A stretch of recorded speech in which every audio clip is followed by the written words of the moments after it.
What's up, guys? Here we go. We're back. Betting Bananas. I'm Dave Van Auken. To my left, the cornerman, Ryan Quinn. Ryan, how you doing, brother? Fantastic. How you guys? Good, good, good. Underneath the undefeated 5-0, don't know how to lose. I'm talking about the ruthless Elle Wagman. Elle, how are you? I'm doing great. How are you guys? Doing good, doing good. Real quick on last week's UFC 275, to me was one of the greatest cards I've ever seen in my life. Absolutely loved it. The Betting Bananas team, we took a big L. I'm just going to be honest. And I think I know why. You ready for this one? I think all of us have a lot of heart. I think we got a lot of we have connective tissue, and we back our people. We love our people. And we took an L. You know, Glover and Joanna didn't go our way. We took a big L last week. I'm not going to lie to you. Glover was winning, though. I really do. I do think he was up. He won the fight. So close. So close. 28 seconds. Great big no-nos. Couple of big no-nos. I got to be honest with you. Of all the UFCs I've seen, all the Bellators, PFLs, Strike Force, what was the other one on Showtime? Anyway, One FC. Not One FC. I don't know. Strike Force. Yeah. So anyway, I said it, but this was the most emotional card personally that I've ever watched. Just with Joanna retiring, with Glover, I didn't go to bed till like 3:30 in the morning. I just put on the ESPN 30 for 30s and just it was crazy. I'm still recovering.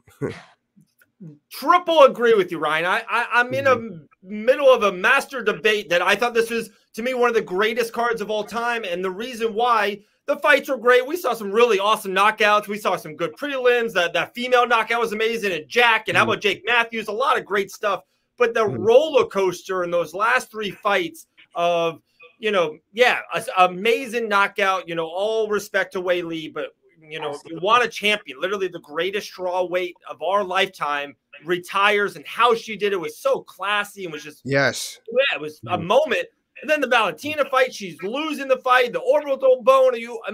I had no ties to Santos. She actually knocked Jillian's nose out of socket, so I'm actually a little bit anti-Santos, but I was rooting for her. I felt like I was rooting for her. She was this underdog that can do it. And almost feel like maybe she was screwed a little. And then the main event, Glover and Yuri puts on one of the greatest light heavyweight fights in the history. And Glover's winning the fight. He's winning, standing up in the 5th round, and gets caught by. It's like the roller coaster. It was a roller coaster.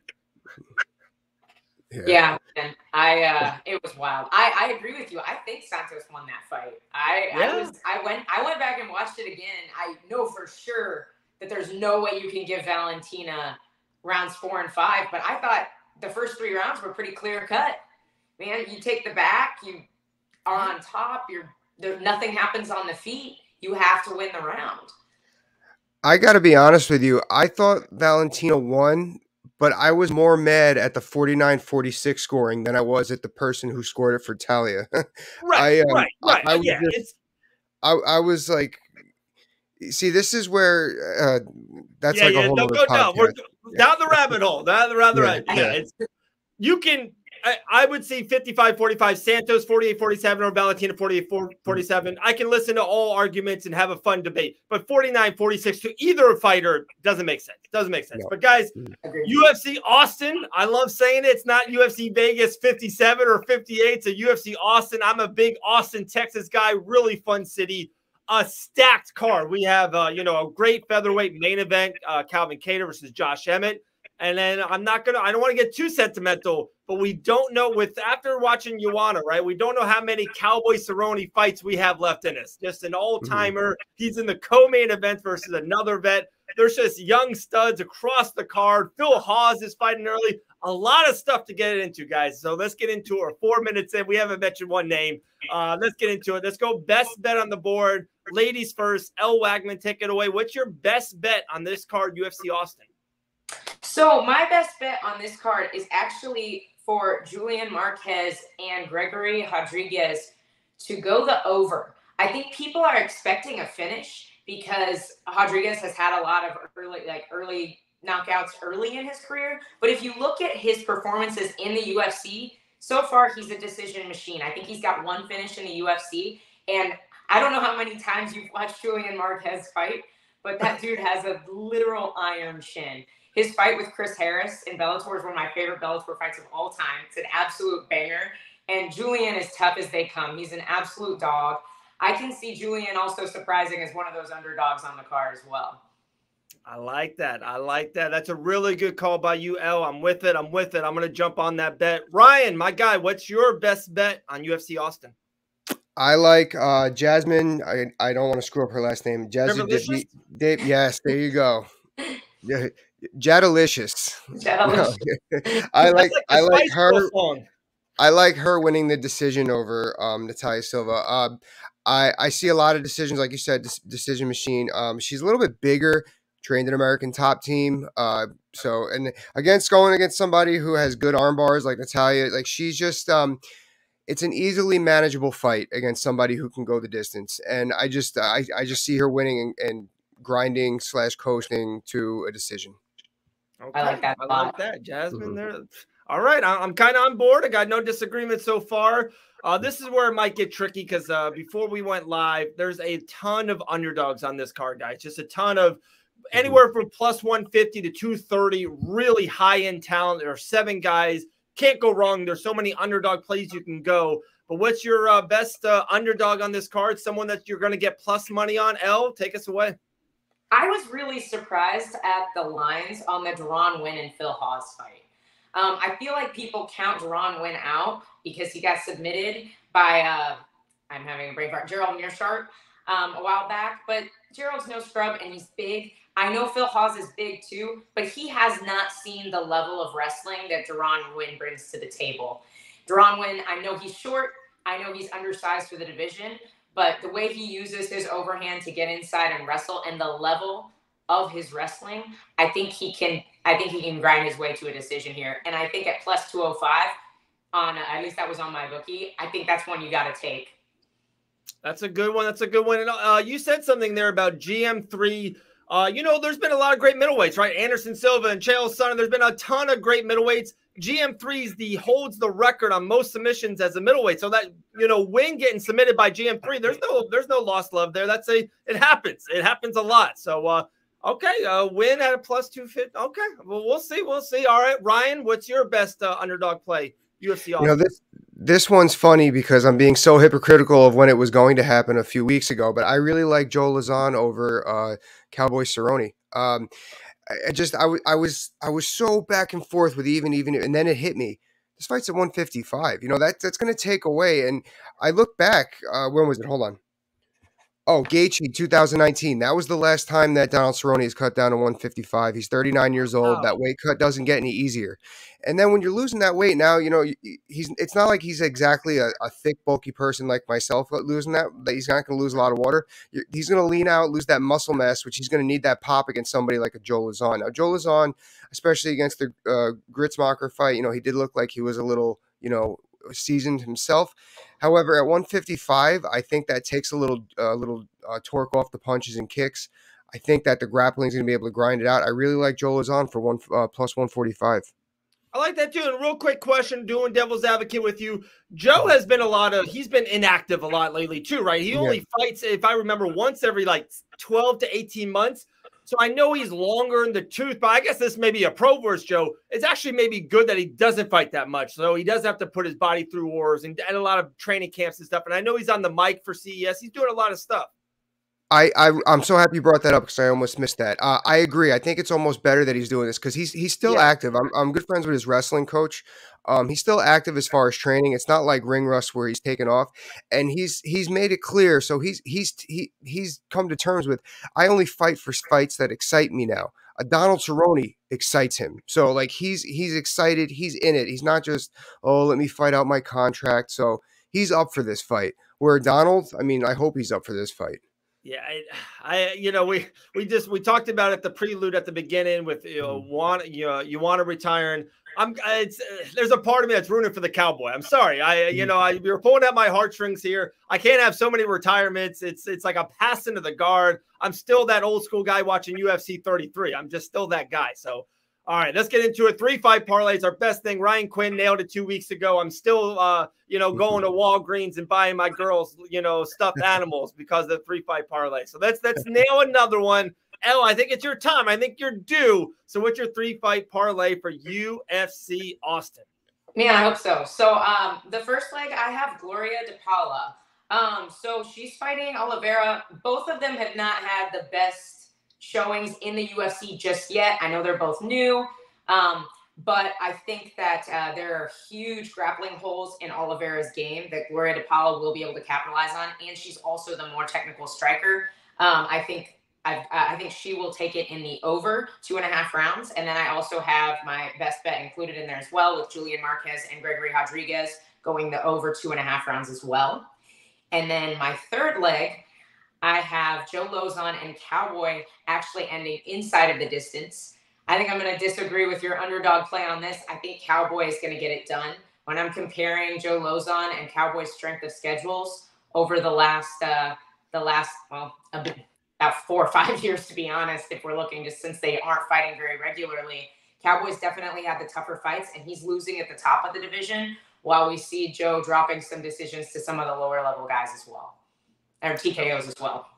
I like it. I like it. There's a lot of stuff there. I kind of put the numbers in real quick, and I know it could be a tad off, but it looks like it's around 550, plus 550 on a 3-fight parlay. Any layman out there, $10, you win $55.50, $100, $550. So there we go. That pays. I think that pays one of my car payments. One car payment, $550. So Ryan, where we going, man? Let's win again. I'm ready for it. 3-fight parlay, UFC Austin. A lot of angles, a lot of underdogs we can match up. Where are you looking at? All right, I'm glad we're cool with agreeing to disagree, because I gotta crap all over one of your picks now. So I actually, my first one, I really like Phil Hawes over Darren Wynn. I know Wynn's got great wrestling. Phil has okay wrestling, but I think he has enough, and he's got experience to where he's also training at Sanford, where he's with the Logan Storleys. You know, he's with a good coaching staff that's going to have him ready for this fight. You're going to see it come down to footwork. I know he's more of a power puncher than a slickster, but I think that Phil Hawes is going to end up being able to keep that distance to force some sloppy shots and score off them. So I really like Phil Hawes in the over. Phil Hawes winning that fight. Next one, I have Kalidakis over Roman Dolidze by the over. I don't have decision. I have it by the over. Whenever I see two guys that have decent grappling and more or less rely on it, it makes me think that we're going to see a fight with a lot of attempted striking to cage hugging. And I think that's going to chew up a lot of clock. I think that's going to lead to the over. Plus, Kyle has like an up and down, win-loss. And then Roman, he's kind of have a little bit of a layoff. So we're going to have, like, whenever I see that, I right away want to chew up the whole first round. So I really like that fight by over. And then on the next one, I like Court McGee. I mean, I know that who's the opponent? Sorry. Oh, Jeremiah Wells. He has a win over Warley Alves, which I think is one of the most underrated fighters that was in the UFC. He has a win over Kobe Covington. So that's big. But I just think that Court, you know, he's not exactly a small. He's a little bit older, but he's not a small welterweight. He's fought some really tough dudes. He's got great grappling. And I just really like him winning. Probably by decision, but I like him winning. Okay. Like same thing. I put that in. Looks like it's around 415. So $10, $41.50, $100, $415. Okay, I like that. Court McGee, yeah, dude, that guy's been around for a minute too. So you know, hats off to Court McGee. We're 13 minutes and 30 seconds in. We haven't mentioned the main event. To me, it's an absolute banger. Calvin Kattar and Josh Emmett could be literally the #1 contender fight in the featherweight. We know we got Holloway and we got Volkanovski in a couple weeks. I do want to throw out, guys, Tony Kelly and Danny Chavez as two underdogs. I'd like both of them. Maybe they're both in that just game. They're very gamey. They're very if you give those guys an inch, they will take a mile on you, and they can get the job done. Both underdogs. But real quick, not betting wise, Calvin Kattar, Josh Emmett, we're going to put them in a tunnel. What happens? Are we going the distance? Are we going 25 minutes? Are we going to see a knockout from one of these two heavy hitters? What are you guys thinking? We'll start with you, Ryan. Man, I've seen a lot of people feel like somebody's getting dropped in this fight. I'm not completely sold on that. I don't have. I'm a pick'em with this one. I really just don't have a decision, but I feel like you're going to see a lot of gamesmanship as far as feeler out and stuff like that. I know that we got two guys that could bang, but I don't have a pick. I'm just really picking that one. I purposely stayed away from that one for tonight. Okay, there you go. Elle, how about any same deal, or are you leaning one way or the other? I do think Kattar will take the fight. However, I stayed away from that as well, just simply because of the lines. There wasn't really. I even tried including it in my parlays, and it just didn't help that much. Like it didn't, even when I included the over, which I absolutely think it's going to go 5 rounds. I see Kattar taking it by decision. In the past, when we see Emmett against a guy who has great defensive boxing, a really snappy jab, Ige even gave Emmett some trouble with his jab, and Kattar is way longer and uses his jab more, and he has the volume to beat Emmett. Emmett really relies, and he has one thing that Josh Emmett has that I love, and it's one of the reasons I love watching him. He has the fastest cross. Yeah. Maybe in the UFC. Yeah. Like he throws it, there's no load, it's so quick, he's so explosive, and he covers distance with it really well. But with a guy who's super long like Calvin Kattar, and who's also really defensively sound. Kattar does not, other than the Max Holloway fight, obviously, Kattar does not usually get hit a ton. Right. And I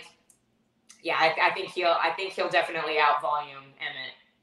It's funny. So right before we got on, I like both men a lot. I've talked to both men a lot on the shows and stuff of that nature. I just think I'm kind of with you with the line. I just think there's value on Josh Emmett. If you said 50-50, no bet, we're going to pick and, we're just going to keep stats, I think I would lean Calvin Kattar. I'm leaning Calvin Kattar 65-35 or 60-40. But with Josh Emmett at plus 190, and you kind of maybe add that into a parlay, if you feel really good about, the Gregory Rodriguez and the Marquise going over, and you put that with a Duran win, you can get really nasty on a 3-fight parlay or a 2-fight parlay, adding the plus 190 to it. I don't know. There's something about it. It feels like Calvin Kattar now in the last 4 or 5 is that kind of win big one, lose a big one. And Josh Emmett's been one of the most underrated names over the last probably 3-4 years. He doesn't fight a lot. He kind of does get injured outside the octagon a little bit often. He tore his ACL against very game Shane Burgos and went all 25 minutes or 15 minutes. It was one of the fights of the year. So he's definitely game. It's an intriguing fight. I can't wait. It's a can't miss fight to me. I think it's a good one. I think I would lean Calvin Kattar on just picking, but I do like Emmett at plus 190. There's the betting side of it. Absolutely. Right. I think we did it, right? Did we do a bow on UFC Austin? We did it. Oh. Yeah. Ba-boom, drop it. There we go. Well, hopefully, I'm telling you, I think, UFC 275, we went all in with the heart. We're big Glover fans. We're big, Ioana fans and training with them. I think hopefully we're going to make some money this time. I like some of these lines, 3-fight parlays. I think I might put something on each, and then we'll take the kids to Disneyland soon. I think that's the game plan. So hopefully you guys have a good summer. It's getting hot everywhere. It is getting hot. Florida. It's amazing. But UFC Austin this weekend will be very hot. I cannot wait. Hopefully everyone wins their bets. I need last words from you guys. Let's just enjoy the fights. Last week, like you said, a lot of heartbreak, and I don't know about you guys, but I was getting texts about and I'm like, listen, you need to shut the F up. You can text me about this in 3-4 days. After Glover lost. But no, I'm looking forward to just enjoying the fights again, little less emotionally attached. Yeah, it's another underrated card, in my opinion. I feel like we've been getting a ton of those this summer. But yeah, the main event is going to be absolutely amazing. I have been loving these fight night cards. They're just totally crushing it with some of these just sleeper matchups. They're just, you never know what's going to be. They've been amazing. And I love when they're on earlier. I'll tell you that much. Me too. This one starts at 4:00. I think the main card is on 7. I like that a lot. And just throwing it out there, we really don't talk a lot about any other organization. And maybe we should. Maybe we should have a special pod on next week or the next couple of weeks on something else. They have a really cool, there's a PFL show coming on Friday night. They got a lot of content coming. Bellator has got a couple really nice events. June 24th, Bellator is a big one. There you go. Is that the Pitbull Sydney? Oh, no, that's my guy Cody Law. I just talked to him about it. Yeah, that's it. And Evelyn and why can't I think of his name? Musasi, yeah. Yeah, it's a really good card. So. Oh, okay. I got a trivia question for those of you out there, and I screwed this up. So, Gregor Musasi is one of 2 Triple Crown winners, UFC, Bellator, Strikeforce champion. Who is the other? Answer that next week. Wow, that's a great teaser. I'm gonna any of the major promotions, past or present. You can include Pride, which was probably gone before you were even born. But any of the major promotions. All right. That's a good one. There you go. We have a trivia question. We'll cut that up. We'll put that on Fight Bananas social media platforms. Ryan Quinn, the cornerman, Elle Wagman, the ruthless one. I'm Dave Van Auken. Thank you so much. We'll talk to you guys tomorrow or the next week, and hopefully we'll make some money.